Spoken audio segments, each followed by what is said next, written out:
সেপ্টেম্বরেই দেশে ফিরছেন ইংল্যান্ড কাঁপানো বাংলাদেশি তারকা ফারহান আলী ওয়াহিদ। জায়ান হাকিমের সঙ্গে জুটি বেঁধে প্রতিপক্ষের রক্ষণভাগ ভেঙে চুড়ে দিয়ে সাফ এবার নিজেদের করে নিতে প্রস্তুত হচ্ছে তারা। যেমন শক্তিশালী একাদশ তেমন শক্তিশালী হচ্ছে বেঞ্চ টিমও। হামজা চৌধুরীর পর এবার আরও কয়েকজন প্রবাসী বাংলাদেশি ফুটবলারের অন্তর্ভুক্তিতে বদলে যেতে পারে বাংলাদেশ জাতীয় দলের চেহারাই। ইংলিশ প্রিমিয়ার লিগের ফুলহ্যাম একাডেমির ফারহান আলী ওয়াহিদ, ওয়েলিং ইউনাইটেডের জায়ান হাকিম সহ সম্ভাবনাময় কয়েকজন অরিজিন খেলোয়াড়কে দলে আনার প্রক্রিয়া চলছে। প্রবাসী ফুটবলারদের নিয়ে বাংলাদেশের সম্ভাব্য 4-3-3 ফরমেশন হতে পারে আরও আক্রমণাত্মক ও ভারসাম্যপূর্ণ।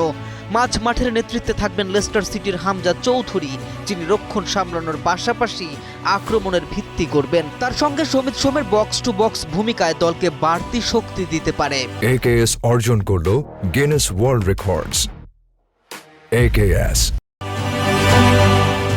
আক্রমণ ভাগে ফারহান আলী ওয়াহিদের গতি ও ড্রিবলিং, জায়ান হাকিমের শারীরিক সক্ষমতা এবং স্থানীয় তারকাদের সমন্বয়ে বাংলাদেশকে নতুন মাত্রা দিতে পারে। রক্ষণ ভাগেও তারিক কাজী সহ প্রবাসী খেলোয়াড়দের উপস্থিতি বাড়িয়ে দেবে স্থিরতা। সবকিছু পরিকল্পনা মতো এগোলে সাফ চ্যাম্পিয়নশিপের আগে আরও শক্তিশালী ও প্রতিদ্বন্দ্বিতাপূর্ণ একটি বাংলাদেশ দল দেখতে পারে ফুটবল প্রেমীরা।